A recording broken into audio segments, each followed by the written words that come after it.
The chamber of the Galactic Council floated at the precise gravitational center of the Andromeda Milky Way neutral zone, a structure so ancient that its walls had absorbed the political tremors of 11,000 years of interstellar diplomacy.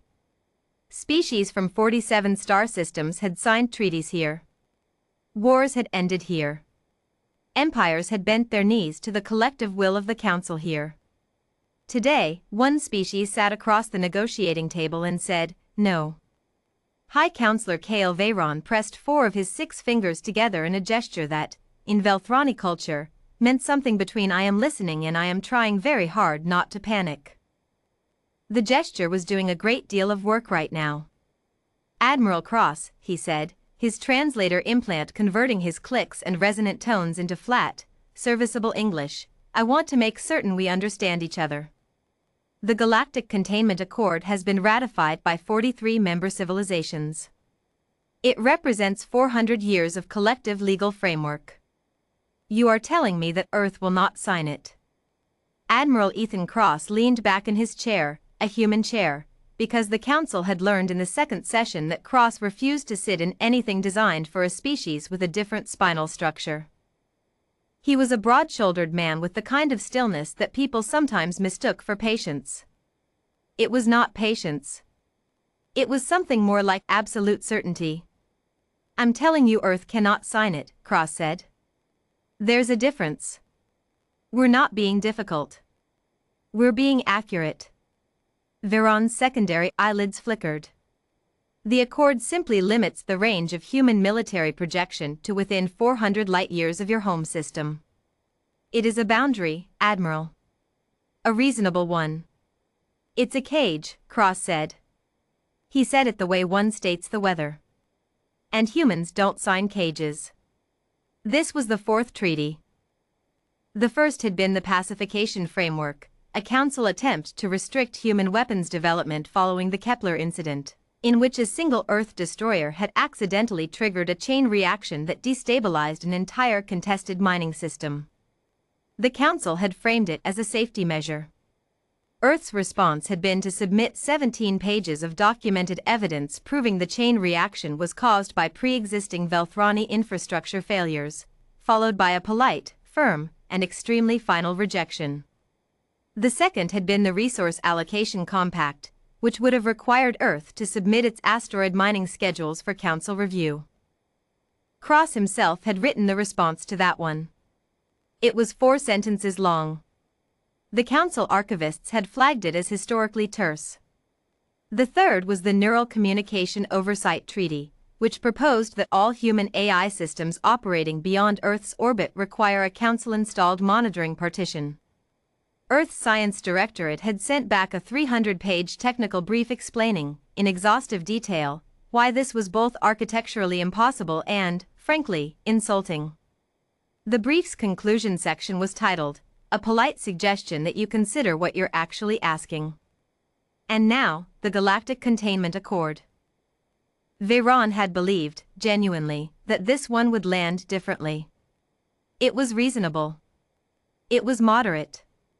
It had been drafted by 12 legal bodies across 6 species over the course of a decade. He had told the full Council, "The humans will see the logic this time." He was, as was becoming a pattern, wrong. "Walk me through your objection," Veyron said. He was trying a new approach. He had been advised, after the 3rd rejection, to listen more. He was listening. Cross folded his hands on the table. 400 light-years is a nice round number. You know what's at 412 light-years from Earth? Veyron did not. "The Uran Drift," Cross said. "Uninhabited, technically. But there are 6 pre-collapse civilizations buried in that system's geological record. 3 of them show signs of deliberate extinction. We've been running research teams through the drift for 11 years. If the Accord passes, we pull out. If we pull out, the research stops. If the research stops, the drift does not fall within. Whoever did that to 6 species gets to keep their secret," Cross finished. He let the silence sit for a moment. "Is that the outcome the Council wants? Because I can put it in writing." I'm happy to put it in writing. Veyron felt the weight of that settle across the chamber. The Galactic Council, it should be noted, had its own historical anxieties about the urine drift. Quiet ones. The kind that were discussed in closed sessions and then carefully not discussed anywhere else. You are, Veyron said slowly, using this as leverage. I'm explaining a consequence, Cross said. Leverage would be if I threatened something. I'm not threatening anything. I'm telling you what happens when a boundary line is drawn with a ruler instead of a reason. Veyron stepped away from the chamber for 30 minutes. He combed the full council. He was told, by 6 different species in 6 different tonal registers, some version of the same thing, find a compromise. He returned to find Cross had ordered food from the station's human-compatible commissary. The Admiral was eating something wrapped in a thin bread. He offered Veyron nothing, because Cross had been briefed on Velthrani food-sharing protocols and understood that an offer would have created an obligation. He had read the cultural briefing. He had remembered it. That detail, more than anything else, unsettled Veyron. Humans were not supposed to be this careful. Suppose, Veyron said, sitting back down, we adjusted the boundary. 450 light-years. Encompassing the drift. Then we'd need an exception corridor for the Sethani Passage, Cross said. Our medical ships use it. Has done for 30 years. Blocking that route would affect humanitarian response times to the outer colonies by a factor of 3. We didn't know about the Sethani usage. We submitted documentation of it during the pacification framework talks, Cross said. 3 times. Different departments, I understand. These things happen. Veyron made a note. The note was essentially, they document everything. Admiral, Veyron said, and he was no longer entirely sure he was negotiating. What would you sign? Cross looked at him. It was the first time in 4 sessions that Veyron had asked a question that had genuine curiosity behind it rather than political positioning, and something in Cross's expression shifted, not softer, exactly, but more direct. Something real, Cross said. A framework for joint investigation into the drift. Shared sensor networks on the outer spiral arms, not monitoring us, monitoring the things out there that we should both be worried about. Mutual defense triggers that activate on evidence, not on fear. You want Earth in the Accord? Give us something worth signing. Give us a reason that isn't we'd like you to be smaller. The chamber was very quiet. You understand, Veyron said carefully, that the Council's concern is not malicious. Your species' growth rate, your expansion velocity, it is unprecedented. We have models that. Your models, Cross said, not unkindly, were built before you'd met us. I've read them. They project us based on every other expansionist species in Council history. The ones that burned out their systems.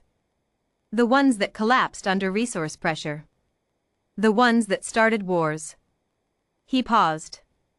We watched those same case studies. We wrote textbooks about them. We have entire academic disciplines dedicated to not repeating them. Your models don't have a variable for that. Veyron was quiet for a long moment. No, he admitted. They do not. The 5th treaty was different. It took 8 months to draft.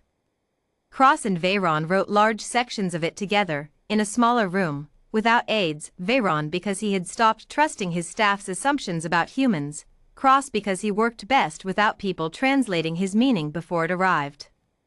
The Shared Horizon Compact established joint deep space early warning infrastructure. It created a co-funded archaeological commission for the urine drift. It defined mutual defense parameters based on verified threat assessment rather than species proximity. It included a clause, written by Cross, that read, "No signatory shall be required to limit its exploration of the unknown." The unknown is the point. 43 civilizations signed it. Earth signed it. Veyron presented it to the full council as a triumph of patience and multilateral diplomacy. He received a commendation. He accepted it graciously. What he did not include in the presentation, because it did not fit neatly into the official record, was the thing Cross had said to him in that small room on the last day of drafting, while Veyron was reviewing the final language and Cross was eating another inexplicable wrapped food item. You know what the problem with your first 4 treaties was? You were trying to make us fit your history. We're not your history. We're something you haven't seen before. That's not a threat. That's just a fact. And the sooner the council decides to be curious about it instead of afraid of it, that's the day we actually get somewhere. Veyron had thought about that sentence for the rest of the year. He thought about it still. Humanity had not conquered the galaxy. It had simply refused, firmly and repeatedly and with extensive documentation, to be contained by it. And somehow, that had changed everything.